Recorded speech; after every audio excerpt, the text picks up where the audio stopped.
This is the Champaign-Urbana Mass Transit District Board meeting. It is Wednesday, December 4th at 3:02 p.m. Will the clerk please call the roll? Barnes. Here. DeBevick. Delgado. Here. Fasella. Present. Friedman. Here. Nudo. Here. Ula. Quorum present. Thank you. Is there a motion to approve the agenda as distributed? So moved. Second. It's been moved and seconded. All in favor? Aye. Opposed? Motion carries.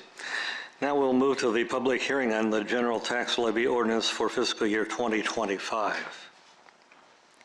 The primary purpose of this hearing is to receive input from the public on the general tax levy ordinance of the Champaign-Urbana Mass Transit District for revenue year 2024 to be paid in calendar year 2025.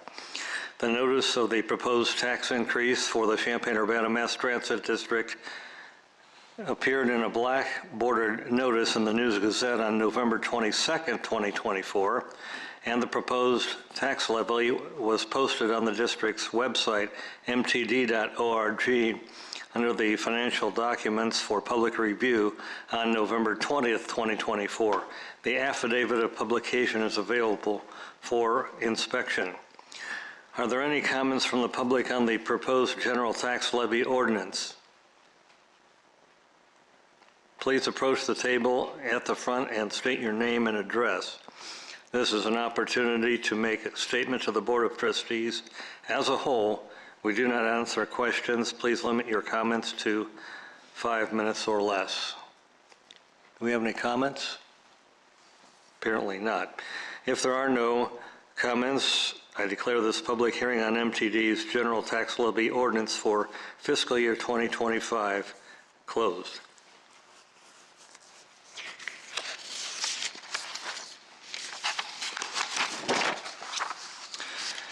Next on the agenda is audience participation. Is there anyone in the audience that would like to address the board on any other topic?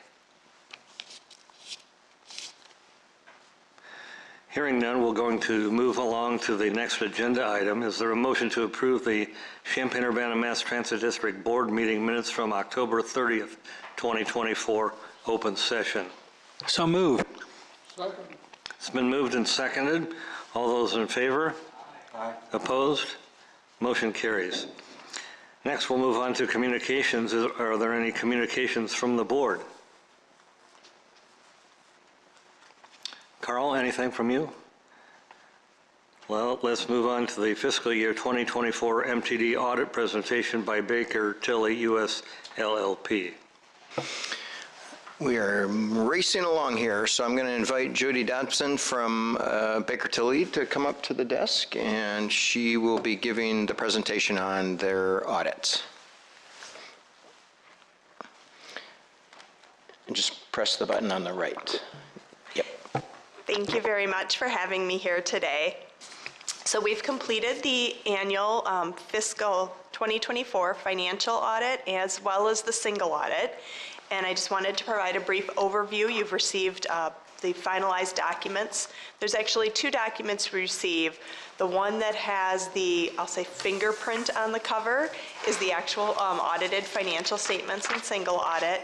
And then the one with more the solid aqua cover is what we call our results. It contains our required communications, some informational points, a copy of the management representation letter that we receive, etc. So I'll just provide a highlights of what's covered in the audit process, the required communications, not quite to the level of detail, but the highlights of what's in that document, touching on some future standards, and then answer any questions that you may have on either document. So the audit process really starts with us understanding your internal controls, your processes and procedures for gathering financial information and getting it into the financial records. And we do this so that we can understand and design how we want to test each area. Understanding what types of transactions and balances are involved, have there been any changes in processes from the prior year, and then designing the tests that we're going to be looking at. So those tests vary based on the different areas, looking at the risks of what's associated, the volume of transactions, the balances, et cetera. And they may include things like confirming balances with outside parties, tracing items, samples to supporting documentation, performing analytics on various balances, et cetera. So ultimately, our goal is to obtain enough evidence from these procedures to be able to issue the audit opinion. And just to note, some of the areas that we always focus on are general disbursements or expenditures, payroll cycle, the revenue and receipt cycle, both fair revenue and grant revenue, and then also looking at information technology and how that's utilized in the process of the financial reporting. So the audit was completed in accordance with generally accepted auditing standards, which are issued by the American Association, or the AICPA, Institute of Certified Public Accountants. And the objective is to obtain reasonable assurance that the financial statements are free from material misstatement. The statements received what we call an unmodified opinion.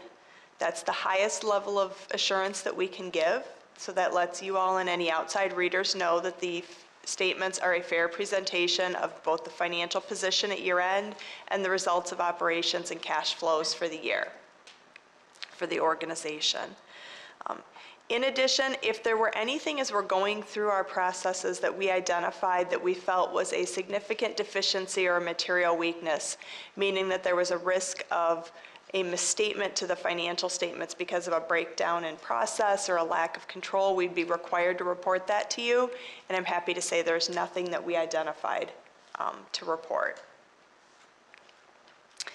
When we look at the single audit that I mentioned, this is required because you receive over $750,000 in federal funding for the year.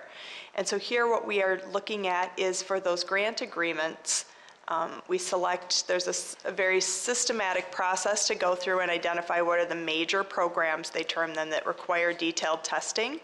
And there we're looking at not only compliance with the grant agreement, but also controls over compliance, making sure that those are in place to ensure that the compliance is happening. And this is things such as cost allowability, cash management, procurement, equipment management, et cetera. So I'm also happy to report that there were no findings related to controls or compliance in the grant audit.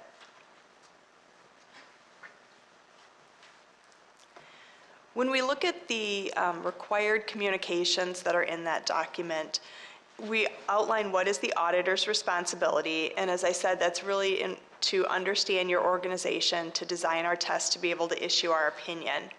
We also talk about management's responsibility. All of the information in the financial statements, the design of the controls and the oversight for how the information is gathered and recorded throughout the year is management's responsibility. And really that dovetails into your responsibility as providing oversight to management. We are looking at accounting policies as part of the audit process. There were no new accounting policies this year. There will be some new accounting standards to be implemented in the next 2 years, but none that were required for this year. And there was no policy that we had questions about. We also spend quite a bit of time looking at the financial statement note disclosures to make sure that they're consistent with the standards, complete, and understandable. And there were no findings or concerns there. So as I mentioned, there are some new standards that you might be hearing about for the next couple years. For fiscal year 25, there's GASB 101, which relates to compensated absences. So it's a new theoretical approach of looking at what should be accrued as a liability related to compensated absences that have been earned but not yet used or converted. GASB 102 will relate to some footnote disclosures for certain concentrations or constraints that could have a significant financial impact. That one's very prescriptive of going through meeting the criteria that would trigger a disclosure, so it's not something everyone will have. GASB 103 then is for fiscal year 2026, which will have some changes to the reporting model, some reorganization of items on the statement of revenues, expenses, and changes in net position or the income statement. And also that year, in GASB 104 will add some additional detail to the capital asset footnote. So GASB continues to be very busy in reviewing what information that outside readers feel is important to have in the financial statements. And we'll be working with management to provide information on all of those standards in advance and answer any questions they have to make sure that they're fully implemented. With that, I do want to say thank you to the management team for all their hard work this year. We ask for a lot of information when we're going through the audit process, and they were able to provide us everything we needed. The balances were very well reconciled, the information was organized, so it all flowed very seamlessly. And to note that I'm here in December this year, which is significantly earlier than what it was last year, so that is a testament to them being ready to have all that information for us. So with that, are there any questions at all?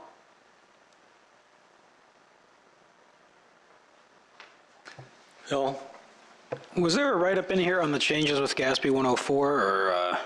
There's not. They actually just issued 104. That's what I was wondering. Very recently, in the last month or so, so we don't have a detailed write-up on that yet. I'll look it up tonight. Yeah. Other questions? Okay, thank you very much. Thank you.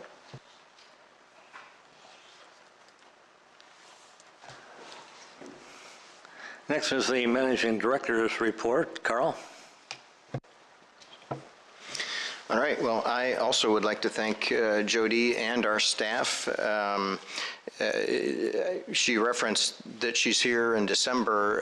If you recall, she was here in February with the last audit, and there were a lot of factors involved with that, but everybody was really committed to getting the audit done on time this year, and Michelle and Nate worked real closely with Jody. It's helpful having a finance team that have been auditors themselves, because they know exactly where the I's are that need to be dotted and where the T's are that need to be crossed. So yeah, they do a great job. With that, I would like to, if I could get Katie to bring the goodie bag over. We have a trustee who is, this is the last official meeting of his term, and so Tomas, why don't you turn on your microphone and then I'll come over to you. Sure.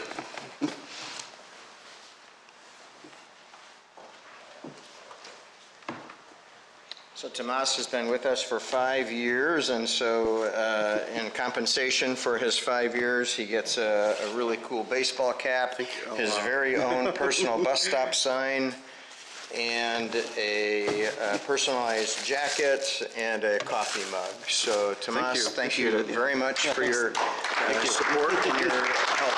Yeah, of course. Thank you.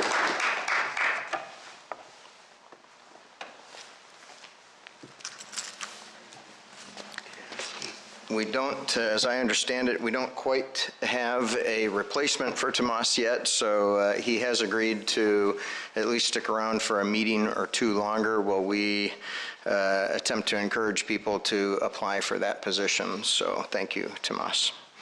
Okay, moving on to the actual report itself. This is reporting on October statistics, and so this first chart shows that in October we had 1,352,825 rides, which is a 26.9% increase from October of last year.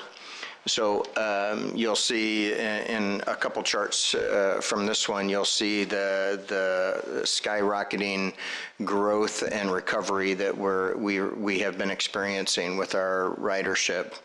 The year-to-date ridership was 3,755,756, which is an 18% increase over this point in time last fiscal year. So really strong recovery here. And then the next chart is the next one that I was talking about. So 2019 was the last year pre-pandemic.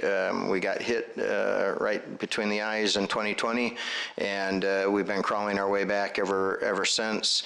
And now you can see that 2024 number is 0.5 percentage point higher than our pre-pandemic number. So we are continuing to do very well in that area. All right, moving on to our operating revenue. The operating revenue was 1.7% below October of 2023, but the year-to-date operating revenue is 3% above FY 2024. So some of that just marginal decrease is due to accrual accounting and not an actual revenue concern as indicated by the year-to-date revenue. The operating expenses,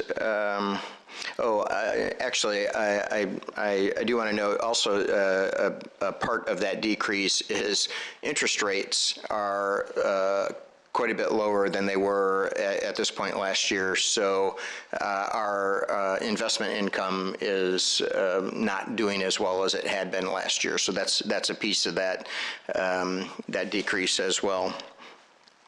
Our expenses are 4.5% above October of 2023, and the year-to-date operating expenses are 6.7% above last year.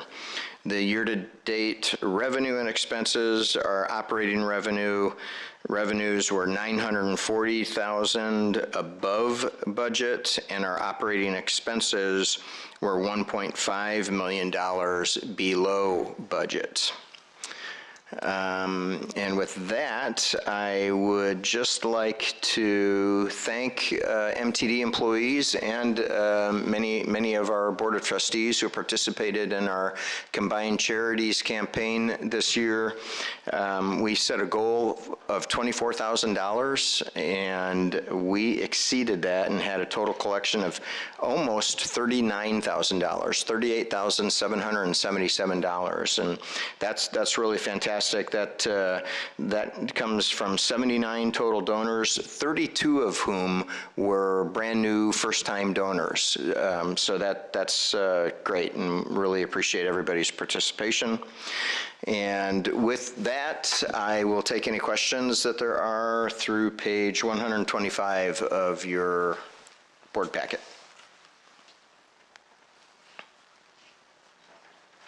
Questions for Carl? No questions, apparently. Thank you, Carl. Next is the Architecture and Engineering Services Library request for qualifications update. Okay, Ashley is going to come up for that and kind of walk you through our process. Hello. The process is outlined in the memo here. This is a memo from our procurement specialist to Carl. So this happens every time we have an evaluation committee for a solicitation. Our procurement specialist writes a memo to Carl summarizing the results of the evaluation. So this outlines that on September 13, we issued a request for statements of qualifications for architectural and engineering services.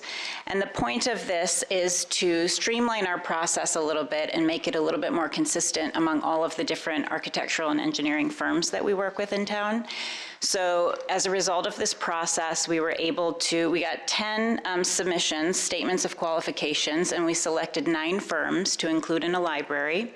And so now we have a library of 9 firms who we have vetted for federal and state qualifications and what do we call those? They've complied with the terms and conditions for any federal or state-funded project, so that's already figured out. So when we need any of their services, we essentially just need to reach out to them on an as-needed basis, and they can issue us a memorandum of agreement.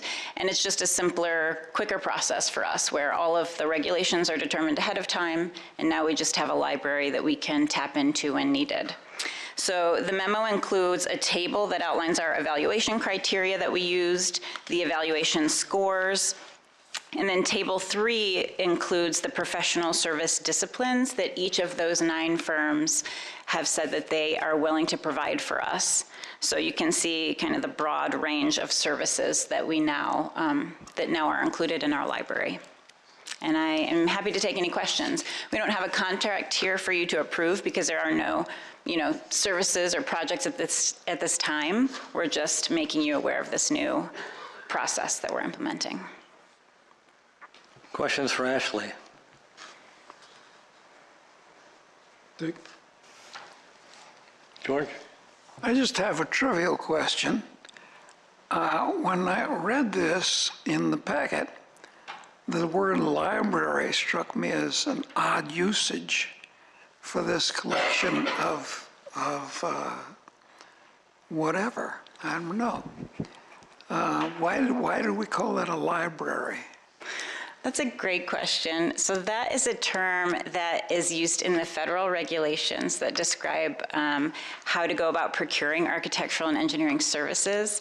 And because it can sometimes be a cumbersome process, this is one method to consolidate evaluating all the different qualifications of firms in your area, to have your own library that you just can then tap into on an as-needed basis, as opposed to establishing a separate contract for every little project need that you have. So it's a little bit of an arbitrary term. I don't know that it's official in any way, but that's just how it's referred to. I think it's a metaphor, George, like when you go to the library and you pick a book off the shelf and you borrow it, but then it goes back when you're done with it. This, instead of books, we have these firms that we can use, and when we have a project, we want to go to the bookshelf and pull that book off, use that book for that project, and then we put it back when we're done with it. So it's a library of A&E firms. And they are non-exclusive agreements, so any of these firms can, or any of these books can be borrowed by anyone else in town as well. I get the concept. It's stretching the term a bit, but it's trivial. Sure. Bill? So I'm kind of picturing this concept in my head, and one of the first things that kind of struck me is obviously some of the more specialty firms didn't score as high as some of the generalist firms, but that doesn't mean that Burns Clancy might be a really good surveyor, they just don't do anything else, really. Correct. So this is sort of like a library where if you had a job that was just surveying, you could pick any of the approved firms that are black for survey and say, hey, what's your availability in the next 2 weeks to get this done? And rather than having to pick the highest scoring one, you could pick the one that could most easily accommodate our needs and move forward with staff, right? Exactly, that's correct. Yeah, I think that does seem like a library. I don't know if that's a simile or a metaphor, but it's a good one.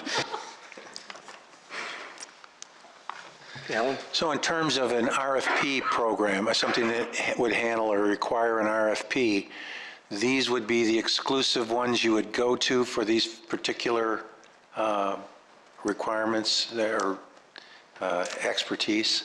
That's a good question. Actually, we do reserve the right to do an RFP process for any other project that includes these particular services or includes additional services. It just depends on the project. So a lot of these firms do have experience already with MTD in some form or another, which is great. But regardless, if we had a specialized project come up that we didn't think any of these firms were maybe suited for, or maybe they didn't have the availability, we still have the option to do an RFP for a separate set of services or a separate set of firms. And would this exclude an RFP on occasion? No, it doesn't. This basically just makes it easier for us to access these folks. Them. Yes, but we could do an RFP at any time. Bill? But my understanding is, like, if we had to do an ADA bus stop somewhere, we could simply pick up the phone, call Architectural Expressions and say, hey, we need this, can you work on it next week? And they could do it without us going through the formal RFP process again. We can just That's correct. request minor services from anybody on this list for anything they're qualified for. Yes. Which is handy, makes us flexible. Yep. So there's no danger of us not getting bang for our buck or having the quality. The RFP is to try to achieve fairness, but there's no loss of what we need, getting the best. Yeah, I think I think I can tell what you're getting at, and we do, as part of this process, after we determined kind of who was qualified, we did then get cost proposals from each of these 9 firms, and so we've already vetted the costs and evaluated them to make sure that they're fair and reasonable. On top of that, if there was a bigger project or maybe a more competitive project, we could ask several of these firms for a quote, you know, to lay that bus pad or whatever it is to make sure we're getting a competitive price. Any other questions for Ashley? Okay, thank you very much.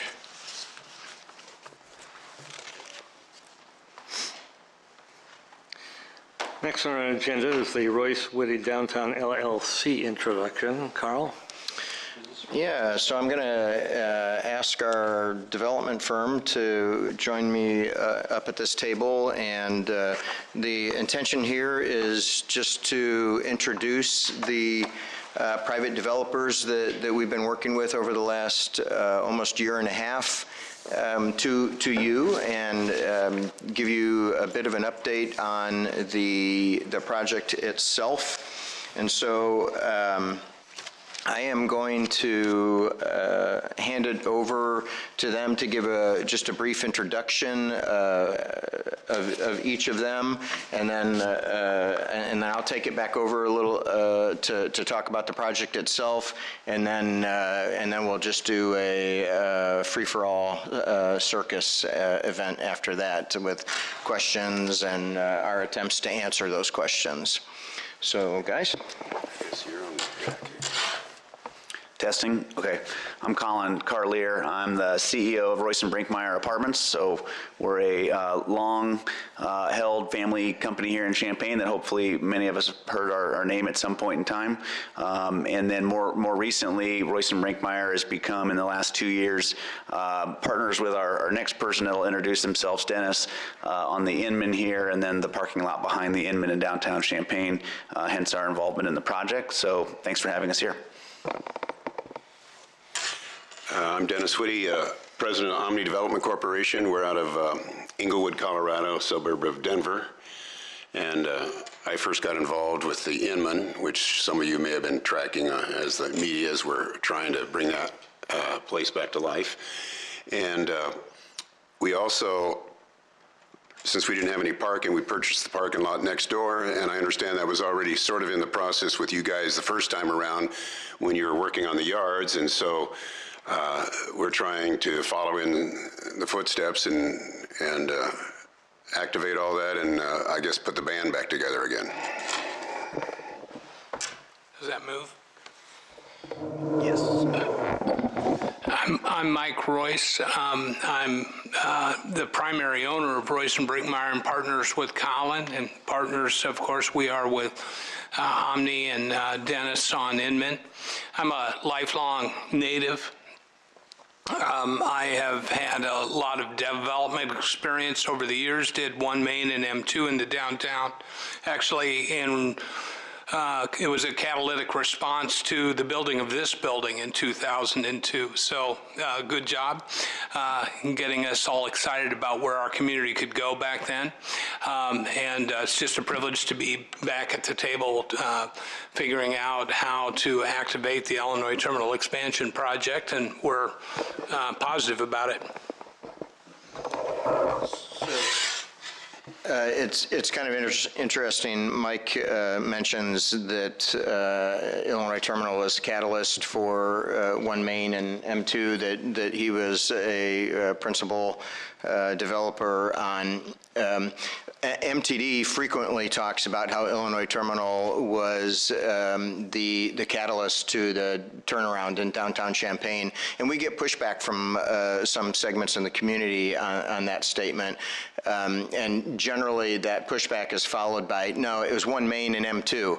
So it's kind of nice to hear one of the guys who developed those buildings say, oh, no, it was actually Illinois Terminal. So here we are, karma is a wheel, I guess, and here we are with the developer of very significant buildings in downtown Champaign, and we're partnering on the expansion of this building. So, as you recall from last month's meeting, the last meeting in October, when we did the termination agreement with the previous developers, who it was amicable, but they ended up walking away from this project and turning their interests elsewhere, right in the vacuum of their departure. Dennis, Colin, and Mike came in and bought the property that those developers had a contract on, and so they kind of became the default private developers that we were working with, because that piece of property is a key piece of property to our effort to successfully expand Illinois Terminal.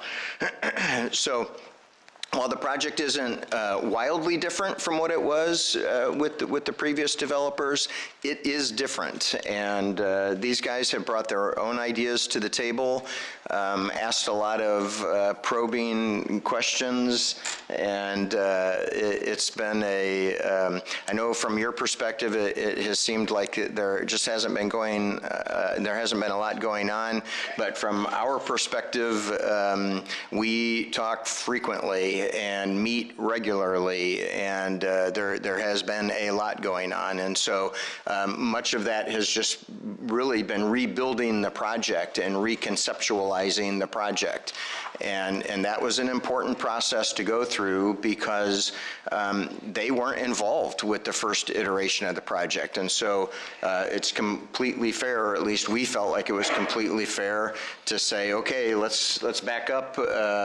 several steps, maybe all the way back to the starting line, so that you can get up to speed with us. And this is kind of like a sack race, and we're sharing the sack, and so we need to be able to move together. That's a metaphor, right? Yeah. I don't know. That's a simile. Dang it. Yeah, I don't know. I think if it has the word like, it's a simile, so it's like a sack race. Anyway, yeah, I've got some drawings. I give the tech service team a little bit of a heads up that we're going to switch to some drawings to go through the concept, the current concept of the building. If you guys want to weigh in and interrupt, do that at any time, please, and we'll just kind of talk through this. We have been having a little bit of a tech problem. We had some equipment failure that we just found out about today, but I think that our CREC tech services team found out a way to bring this up.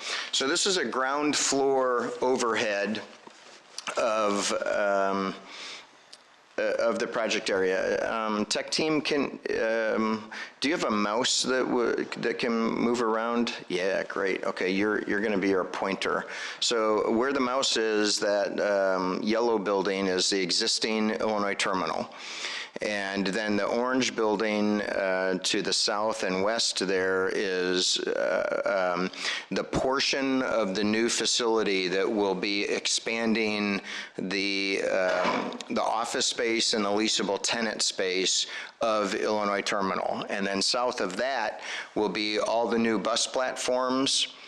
And then to the west of that, where there's kind of a lavender building, that is the component of the facility that will be owned and operated by our private partners. And while it says grocery there, that doesn't mean anything's lined up or locked into place. It's just a concept. And so I just want to reiterate that every drawing that we're about to show you is just an early conceptualization. It's nothing is, we haven't actually hired an architect to design the building and hire contractors. So these are just concepts. And so it may or may not be a grocery, but that's part of the concept that we've talked about.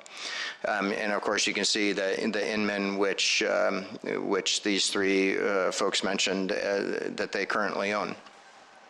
Do you want to say anything about the first floor before I move on to the second floor, or do you want to hold off until we get through the whole thing? We'll probably just do it all at once. Okay. Yeah, go ahead. Okay. So tech team, if we can go to the next page. This is the second floor, and so the yellow building, again, is Illinois Terminal, but that is pretty significantly different from how it is now, because that pretty much clears out the second floor and expands the Amtrak waiting space so that it basically takes up the entire northern two-thirds of the building. And one of the things that we frequently talk about is how over capacity we are in this building. We have a current waiting space that is built for 75 people, and we frequently have 200, 250, sometimes north of 300 people waiting for an Amtrak train in that space. So it gets really tight. So we want to expand that and use as much of the second floor as we possibly can. Then what looks like a big white box down at the bottom of this drawing is just above those loading platforms. Because we have buses that will be going through there, we need some extra height so that this second floor drawing doesn't actually match up with the second floor of Illinois Terminal. But you can see that the parking deck does start in the purple area, which is where parking will be associated with the private development portion. So moving to the next slide, which is the third floor, now you can see the entirety of the parking structure that is above the bus platforms that you saw on the ground floor drawing. Next page.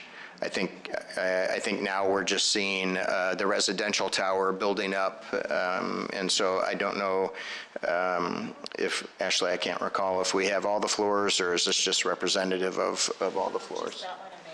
Okay, so I think this is just representative of what the residential floors will look like. And Royce Whitty can talk a little bit about that. If we go on to the next one, we've got a kind of a 3D modeling, but it's really just a massing. It's just showing you, again, this is not design, this is just conceptual. It's just showing you, this is looking southward from the north. And you can see Illinois Terminal off to the left there, and then the parking deck, the Illinois Terminal expansion, the parking deck, and then the blue residential tower that would be all of the project. I think the next slide shows a northeast boundward look, and so you can see that parking garage above the platform, the bus platforms, and the residential tower with atrium amenity tucked away inside there. I think, is that the last one? Okay, this is looking northwest. You can see all our buses lined up in the bus platform space there. I think that is the last drawing that we have. So I'd kind of like to, you've heard me talk, and I'd kind of like to just let these guys talk about their portion of the vision, and then just open it up to questions and have a free-form conversation. So. Can I add a couple sentences? Thanks for that narrative, Carl. And I think one thing we would maybe want to clarify that we really like about what was on screen is that there's 3 themes woven together that we think make it a valuable core to Champaign, and that is food, transportation, and housing, and the magic that can happen when you combine all 3 of those, but it has to be all 3. That's not to say that there's not going to be other iterations of the plan. As Carl said, there's a grocery store mocked up. Doesn't mean a grocery store will end up there, but you have to start somewhere, and having a food component we think is really important. So important enough apparently to even put it on the plan. So we hope it doesn't turn in maybe to something that doesn't have as strong of a food component, but the thing that that connects maybe even the terminal to the private development is you'll notice a plaza penciled in where the parking lot right now is in front of this building, and that's something that we envisioned as a market area. It could be bespoke handmade crafts, it could be farmers markets. We don't have any specific plans to talk about with that, but an outdoor market and then maybe an indoor grocery center with the transportation, and then of course with the housing component. That's what we feel so strongly about that we are trying to create. So I thought I would just editorialize a little bit, but yeah, pass it along to somebody else. That's pretty much it. Dennis, surely you've got something to say. Well, I appreciate you saying that. Well, I'm actually really excited about the project. You know, I always share the story about if you go to somebody's house and you turn on the bathroom fan and it just takes off and makes a racket like crazy. It drives you nuts.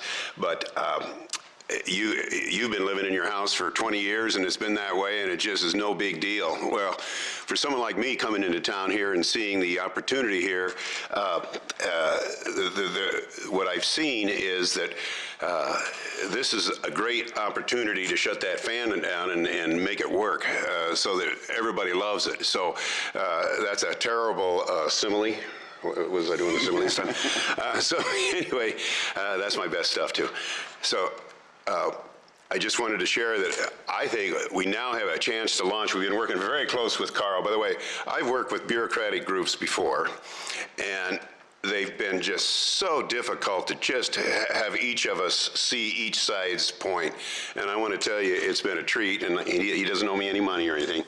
It's been a treat working with Carl because I've been able to bring him over to the dark side where we live, and he's been kind enough to share with me the challenges that he has in order to get certain ways completed, and so we've been able to mesh in a very timely fashion. There isn't just a lot of effort. I understand him, he understands me, and I just got to tell you, it's been real fun for me to do that. So.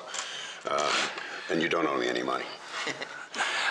We're very positive about the project and the collaboration with Carl and the team, and have been.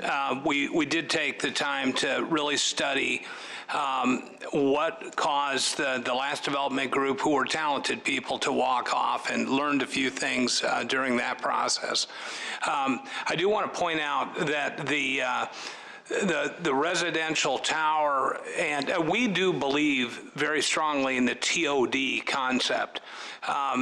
We have a problem with housing in this community. We have a problem with affordability for our workforce, and the ability to bring housing that makes it possible to retain the talent that we need in order to deliver the economy we can. This project should be able to get some of that done, but we're also convinced, as the Illinois Terminal building did originally, that it will catalyze and tip additional development. The city's TIF and all of these things are all in line. So, you know, we're just going through the work. If I can, for the legion of fans who watch these board meetings online, TOD is transit-oriented development, and so that's a reference to a very specific kind of development that we're talking about that is primarily for residential with some commercial, but that is closely oriented with transit connectivity. And so the federal definition of a TOD project is that this new development, the residential and commercial component, would need to be within a quarter of a mile of a transit facility. And you can't beat a TOD that actually is a physical part of the transit facility. So this is like the primo version of a transit-oriented development, or TOD, and that is something that is, it's one of the things that has, we also refer to them as our partners, but our federal partners who provide a lot of funding for us and have awarded us federal grant dollars that we'll use in this project. And Tech, if you can go back to the ground floor version, I want to use that to talk about the financing of this a little bit, because one of the unique things about this TOD is that it's also called a joint development. And there are very specific guidelines within joint development projects that allow federal dollars to be used on private portions of a project, when normally a private developer, these guys, would not be able to get access to federal grant dollars or federal loans. And but joint development, because they're partnering with a federal grant recipient, if the facility is a joint development, then there's more flexibility with the use of those federal funds. And so, for instance, the orange part and then that gray part where the platforms are, that all on this ground floor is all transit MTD related development.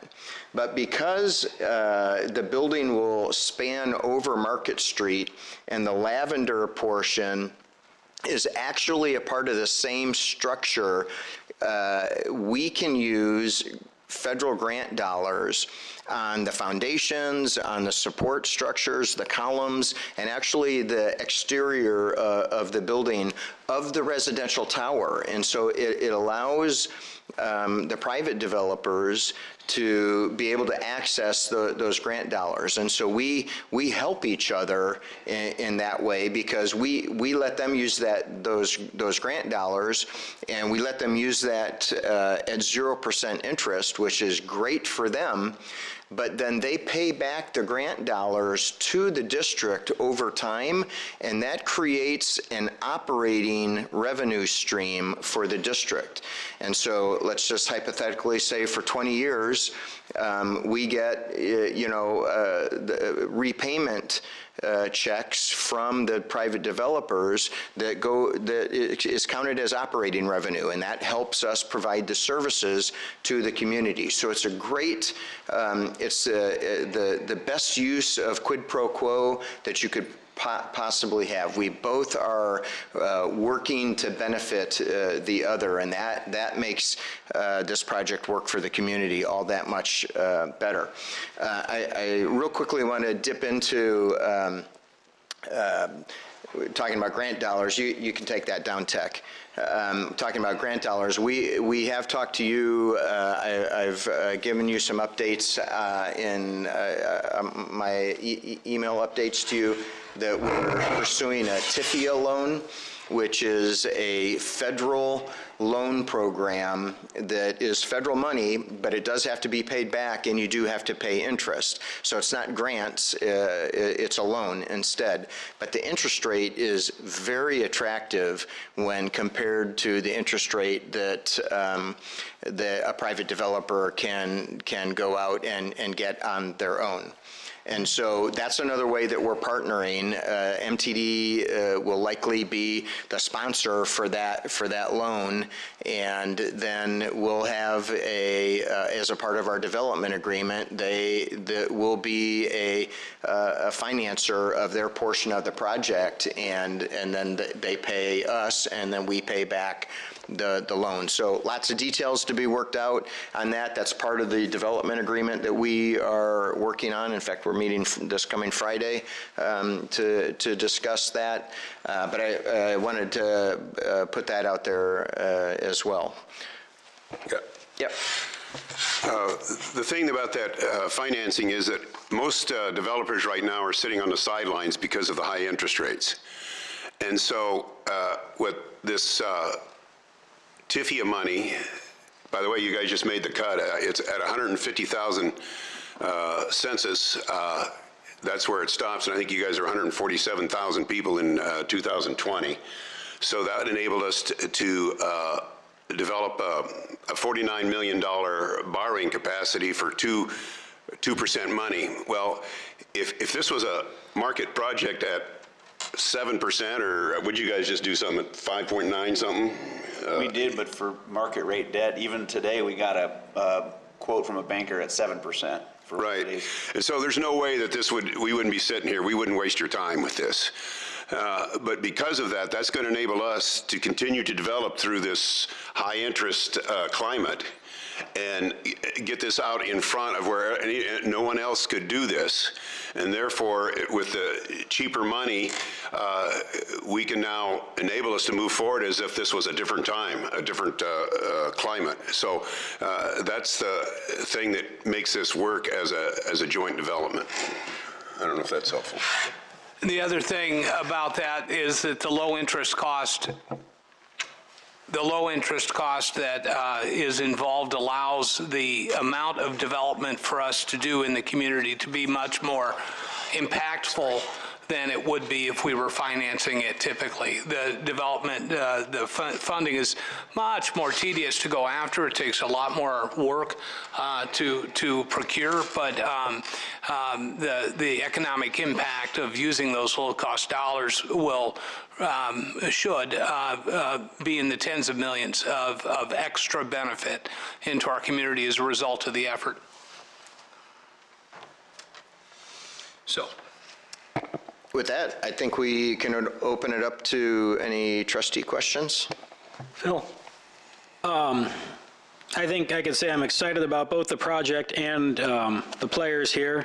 I think, there are going to be a lot of people that I'm going to hear from that are upset because we shouldn't be in the apartment business or this or that. But at the end of the day, we have to expand the terminal. The terminal's busting at the seams, and it would cost us about as much as we're proposing. We've got the grant. We could just expand the terminal and have a big, giant hole in downtown where buses are. And I think what we're trying to do here is using the same resources. Not only we get a revenue stream back that'll help us keep us from having to raise taxes as much in the future to support the same services, but we also get something that really could be, a shot in the arm for downtown. So, downtown has kind of been struggling and losing momentum the last few years, and I think that the impact of moving, how many apartments are we talking? Up to 200. Up to 200 apartments, maybe 300 people into the transit center downtown. It'll be an incredible impact on downtown and the community as a whole. I think if you were to go to U of I or to Carle Hospital or to any major white-collar employer in town, the reality is a lot of the people that we're trying to hire for various businesses in Champaign are coming from urban areas all around the world. If you grew up in London or Berlin or Shanghai or something and you don't live in the suburbs, I think it's a stretch to get these people to show up in Champaign and buy a house in Ashland Park or Robeson West and drive a car to work every day. And yeah, you could get around campus without a car, but not that many people that are older than 25 want to live in campus and be professionals. It's just not an adult place. And I think this could really bring a lot of people to Champaign that would otherwise be difficult hires, which will be great for the university, great for local businesses, and really great for downtown because we're talking about, relatively upper middle class people that are hanging around downtown, buying groceries, going out to drink, going out to eat, going to performances at Virginia Theater. And this is what drives people to come downtown and drives people to open up more businesses downtown. So this could really be, I think, really good. I'm excited about the players. I don't mean to offend you guys, but each of you is really interesting. I mean, Mr. Whitty goes into Inman Hotel, and I'm walking through the first floor, and I see, man, these are really nice new vinyl plank floors. Somebody spent a lot of money on these, and it looks great. And he decides to rip them out and refinish the terrazzo and make it like it was originally, which is really cool. But I don't think I know anybody else that would ever consider doing something like that, just because it makes it better or makes it fit your vision. You know, it's really cool that you developed one main and M2, but I think M2 almost took you guys over the edge in 2008. You had a fire that burned up the building across the street, and you had to redo the entire south side of the building, rip all the brick off, redo the vapor barrier. I mean, it was a disaster. And that was on top of opening up a building right as the housing market collapses. You can't sell any condos. Loans are being called. That almost finished you guys, and you're excited about jumping in and doing that again in downtown, which is fun. I don't know that we would be able to find anybody else who would do this, or anybody else that is creative or eccentric enough to see this vision and follow through. So if we can't pull it off with you three, I don't think we can pull it off with anybody else. But I'm excited to see what you put together, and I think it'll be, it's not going to be cookie cutter. Nothing that they do is cookie cutter. Even the Royce and Brinkmeyer thing. I mean, everybody else builds apartments, buys apartments, turns them around and sells them. These guys have built apartments in 1963, and they still own them and they still manage them, and it's a very different way of doing business. So you guys have a social focus. I think you do make money. I don't think that you're that focused on making money, and I think we're going to need somebody who's got kind of the longer term perspective if we're going to pull this off. So I hope you can. Other comments or questions? Yeah, I just wanted to co-sign what Phil had shared. Definitely exciting about what this prospective design brings to downtown Champaign. I just had one question about the existing parking lot and what that area would be proposed for. It said New Market Plaza, but I wasn't sure what that space would be intended for. I saw some trees, which is... I'll tell you, with that background noise, I didn't hear any of that. I apologize. Oh, I'm sorry. Just thanking you all for bringing this vision here, but we had a question about the existing parking lot outside of the terminal and what that'd be slated for in this new development. Since I didn't hear him, maybe you answer that. I could run that one if you want. Yeah.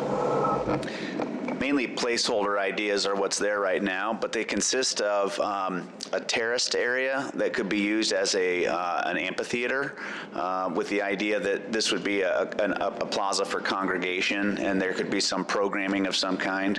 But also having, we recognize, and we're not trying to compete with Urbana, but we recognize how wonderful the market at the square is, but they're retrofitting a parking lot. So we thought, wouldn't it be great if we had an area that was programmed for market activity, what with power and Wi-Fi and just the accessibility that we could create for something that was intentionally a plaza.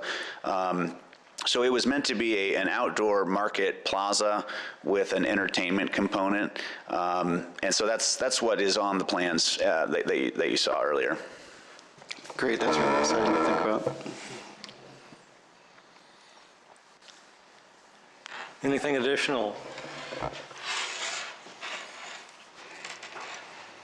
Any comments, anything further from you gentlemen? No, thank you. Yeah. Thank you for being Thanks, here. guys. We appreciate your time and your efforts. Thank you. Thank you. Now we'll be moving on to action items. We'll be discussing ordinance number 2024-2, the general tax levy ordinance for fiscal year beginning July 1st, 2024 and ending June 30th, 2025.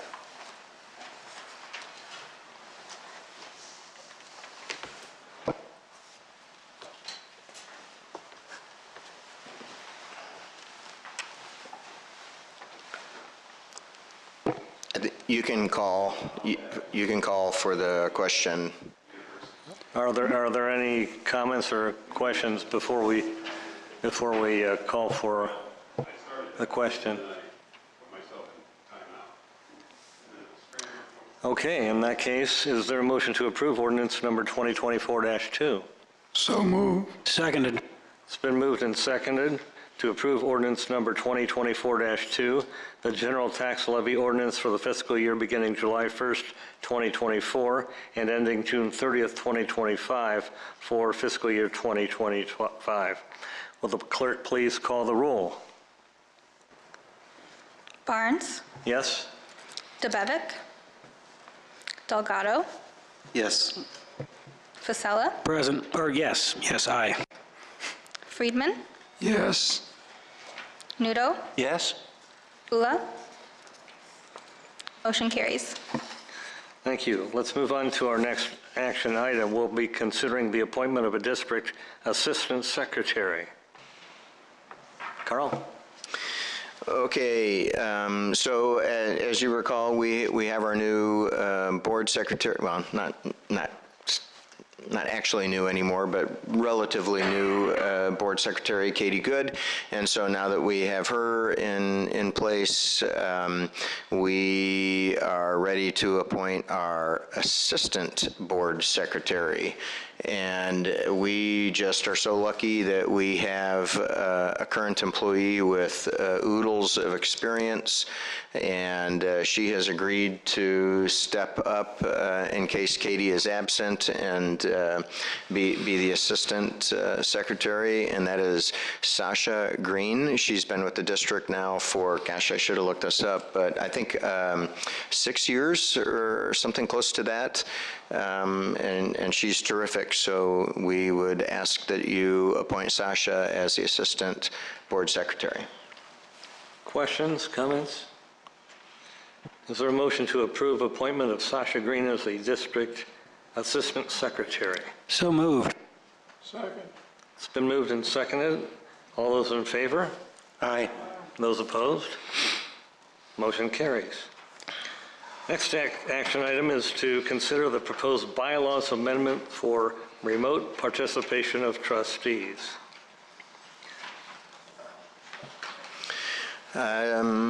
This is George's baby, and so our attorney did just a fine-tooth comb review of it and made a couple of minor changes, and so this amendment to the bylaws will allow for remote participation by trustees under certain circumstances, and I think you've all seen it before, but George, you look like you want to make a comment on it? Well, you're right. The council has gone over it and, shall we say, polished my wording. But it's essentially what I showed you as a draft last meeting. The basic policy is laid down in the OMA, and it says that if a quorum is physically present at the meeting location, they may authorize the remote participation of other members who have to be absent for a specifically limited group of possibilities, which are listed in paragraph A there. Things like illness, travel, what have you. I've had experience with this in the Academic Senate on the campus, and I believe this would be a useful addition to our bylaws. So I move that we adopt it. Is there a second? Second. All those in favor? Aye. Opposed? Aye. Motion carries. Thank you, George. Thank you, Carl.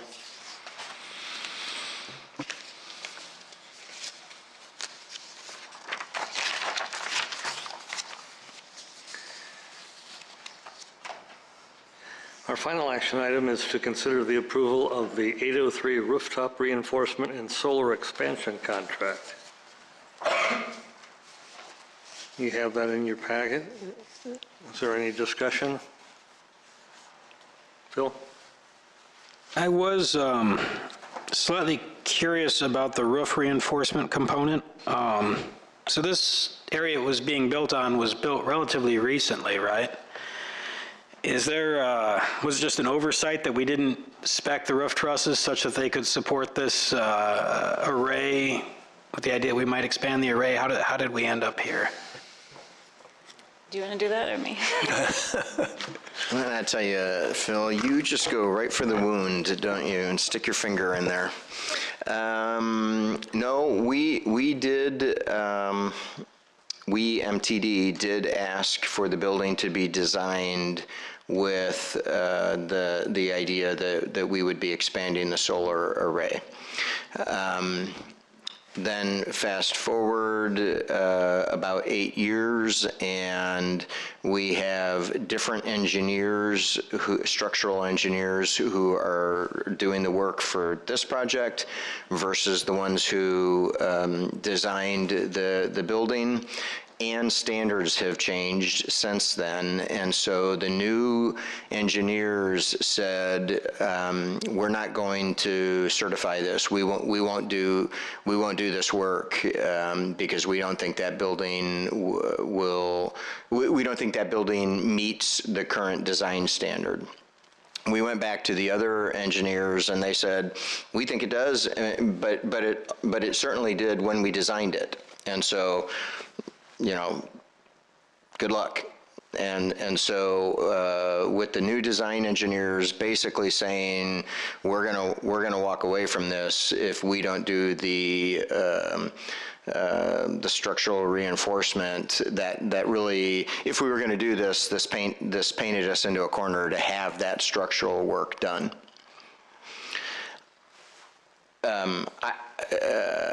If you don't mind, you might have a follow-up question, but if you don't mind, I'd kind of like to give Ashley the opportunity to do her presentation, and then we can dig into that wound a little more deeply, Phil. Sure. Okay.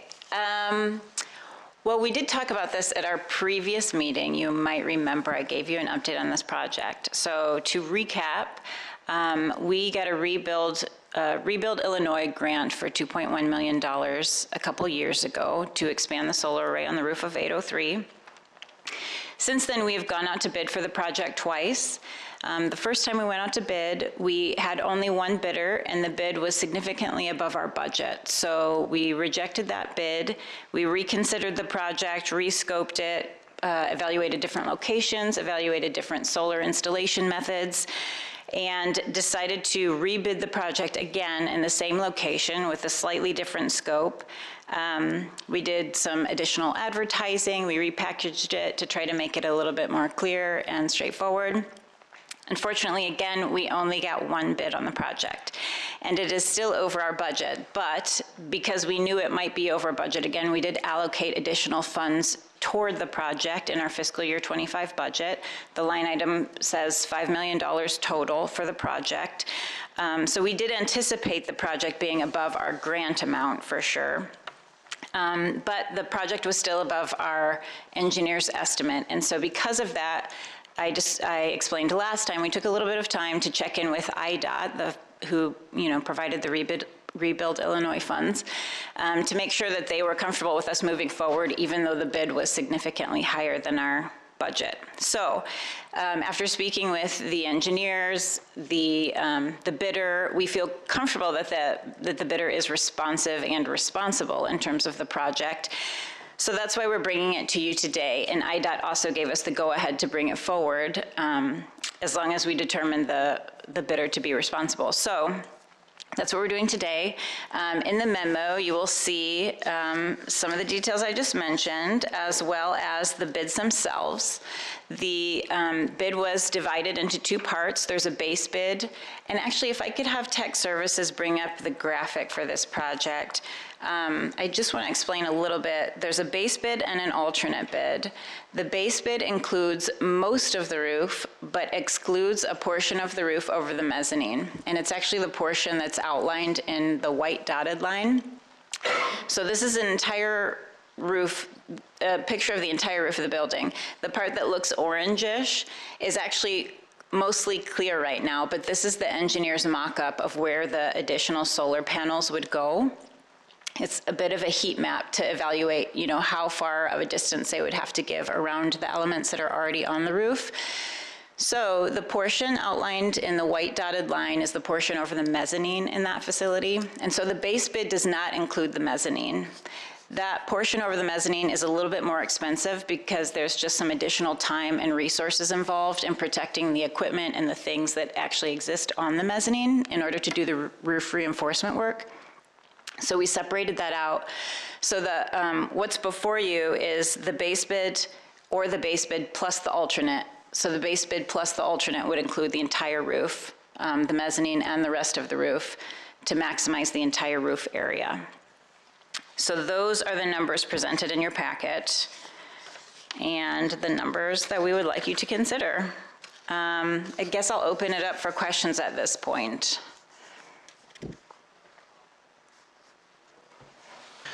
Couple of things to throw at you. Are we going to be getting essentially a new membrane on the roof as a result of this? It's not a new membrane, actually. It's they're having to reinforce some of the steel substructure under the top membrane, is my understanding. So they're going to be rolling the membrane back, reinforcing it, and then putting it back down? I don't believe so. I think they're going in from... No, the superstructure of the building is underneath the membrane inside the building. And they're able to get to that from below? Yep, it's all open. So it's all open, so this does not include a new roof? Correct. So we're putting these on a roof that's essentially 8 years old. Do we know approximately what the lifespan is? I'm assuming it's PVC or TPO? Yeah, it's the rubber membrane. It's in very, very good condition, and so the estimate is that it would last the lifespan of the array. Panels.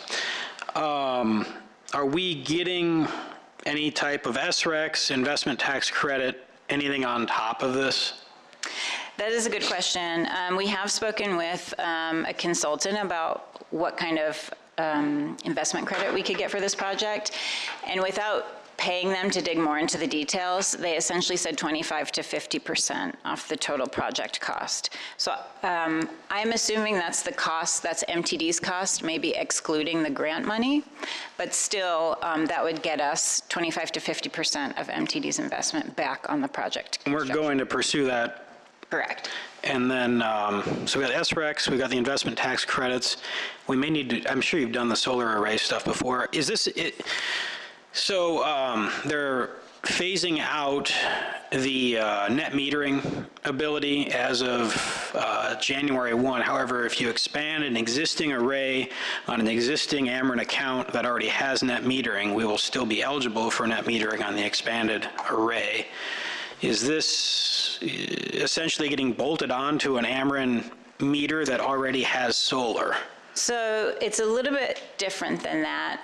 It is an expansion of an existing array, but this facility is set up as a qualifying facility. So essentially, it's directly connected to the building, and any solar production offsets the entire utility use of the building, if that makes sense. I'm not saying that quite right, but our utility bill reflects the energy that we've used after we've already used all the solar. Right, so that's net metering. So if we were to do this on a new meter next year, we would no longer be able to do that. But because we're already on an existing Ameren account that has net metering, but this it's should slightly qualify. different than net metering because the qualifying facility puts it into a different type of billing structure. But I would have to dig into it. I can follow up with you on that if you have more questions. on that structure. But As long as we didn't- Ameren has been part of the Yeah, conversation, I will say either that way, I much. think we're covered. Yeah. And Ameren has been a part of the conversation. They're aware of this project, and the engineering firm is an Illinois so they're engineering used to firm. Illinois. So, yeah, it's, I feel confident that we're fine in that regard. Have we looked at the battery storage incentives that they've got? We haven't looked at battery storage, I guess for a variety of reasons. One is they take up a lot of space, and we're seemingly rapidly running out of space that's a good reason for alone other not to, things. yeah. But also, batteries don't have very long lifespans, and they're very expensive to replace. They're expensive in the first place. They're expensive to replace. They're non-recyclable. Practically speaking, they're non-recyclable, and we chose to go with hydrogen fuel cell electric buses instead of battery electric buses because of all the attenuated issues with battery supply chains and using up rare earth metals for batteries and that kind of thing. And But so, if I could just clarify, and this goes back to the qualifying facility question and how the interconnection agreement is structured for that facility, the building utilizes the solar power as it's produced. Oh, I agree. It's just that Ameren, with all the incentives right now, we can sometimes make money installing the batteries. It's crazy. But I will just say, we don't But, end yeah, up no, that putting makes back sense. many kilowatt hours onto the grid as a result of the way that this particular facility is set up. No, that does make sense. We've got a crazy amount of demand in the buildings, so. But yeah, we have to, the SRECs and the investment tax credit, which we are eligible for as a governmental body, I mean, that's what makes this work. So we have to make sure we've got our ducks in a row for that before we move forward, because that should pay for the lion's share of it. Sure. Any other questions? Alan? Ashley, so just to piggyback on what Phil asked about the roof, with the number of penetrations that we're going to have, there's a strong threat of leakage. Would you agree or disagree? there are Sorry, go ahead. He actually said Ashley, so if you want to answer the question, you can. We're going to say the same thing. We are. This is a self-ballasted system, so it will not involve multiple roof penetrations. They're actually minimized to, I believe, one location in order to access the, what do they call it, the inverter room below the roof. Okay. And you think that the sellback of excess electricity is negligible? Did I get the gist of that? It is. We do get a credit for it on our bill, but it's very, very small because the facility is actually using the power as it's produced.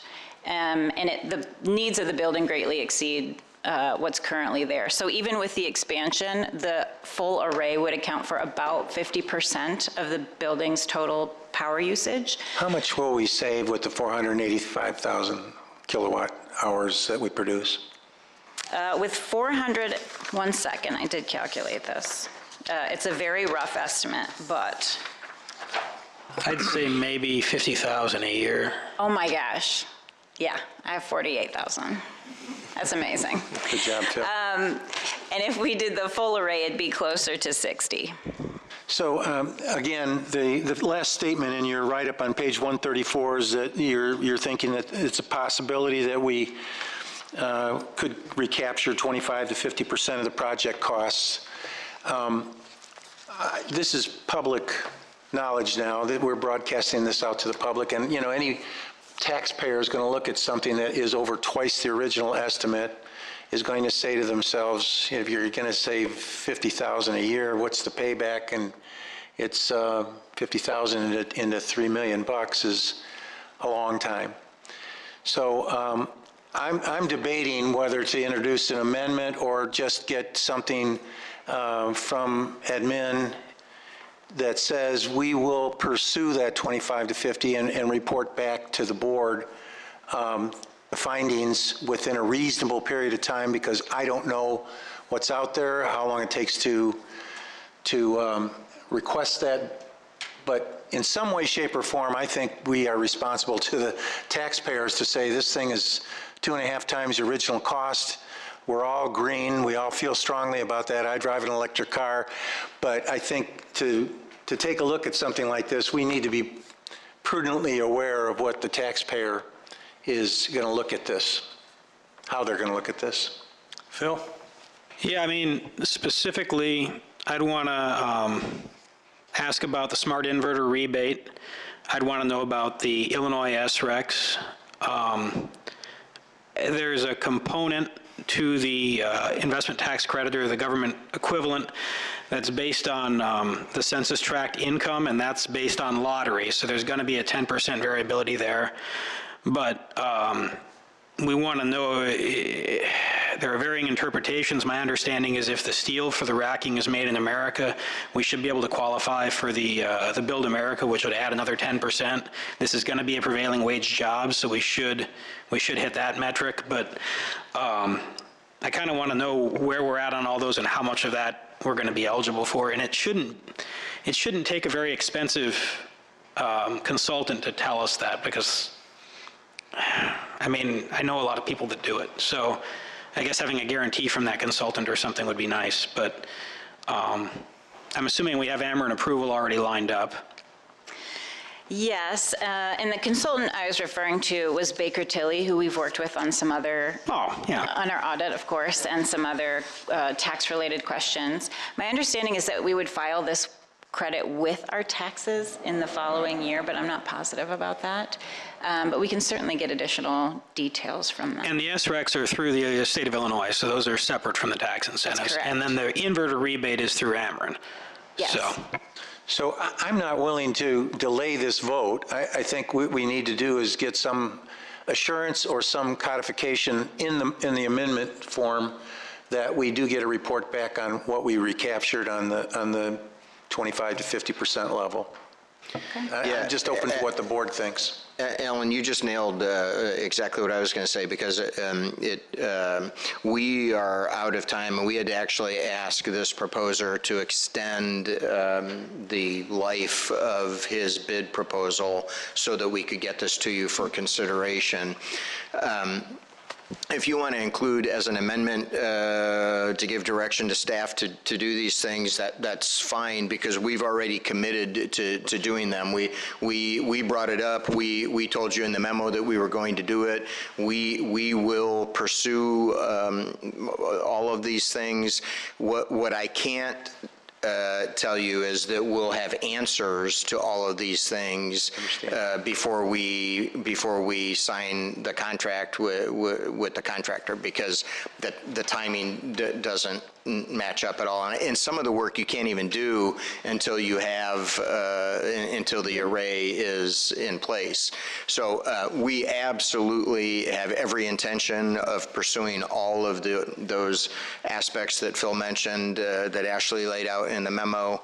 But yeah, whatever your pleasure is in terms of giving staff direction. George? Seems to me we've got three basic options. Do nothing, approve the base bid, or approve the base plus alternate. I think it would be a mistake to approve the base and not the alternate, because sooner or later we're going to want to do that, and it will only be more expensive then. So let's do the whole thing now, bite the bullet. Agree. Well, I defer to Phil to make the motion, and I'll second it. If the rest of the board would vote on it, then we can. I mean, I think if we don't cover, I would say conservatively 40% of the cost of this, I would eat my hat. I mean, we are going to get the incentives. We need to make sure we get everything filed with Power Clerk, and we work our way through it. But I think you guys can handle that. If I know a couple of people that do this locally, if we need some additional direction, I'm sure they'd be willing to help for free. But I would amend it just that we're directing staff to make sure that we apply for, the renewable energy credits, the investment tax credits, smart inverter rebate.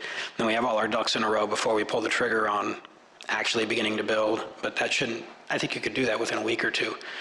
But yeah, with that, I would be comfortable doing the full expansion. I think it will make sense ultimately at the end. So that's my motion, is that we amend this just to say that we're directing staff to make sure that all the incentives are lined out and that they just give us summaries for the next few months, just include it in the report how that's going.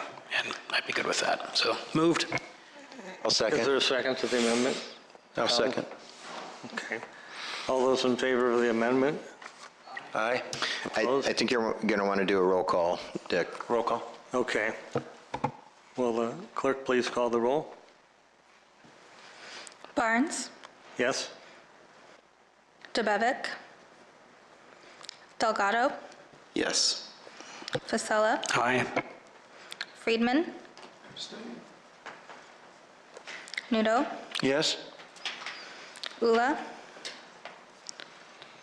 Motion carries. Okay, the amendment has carried. Is there a motion to approve the contract with Bro and Russo for the 803 roof reinforcement and solar expansion, including the amendment?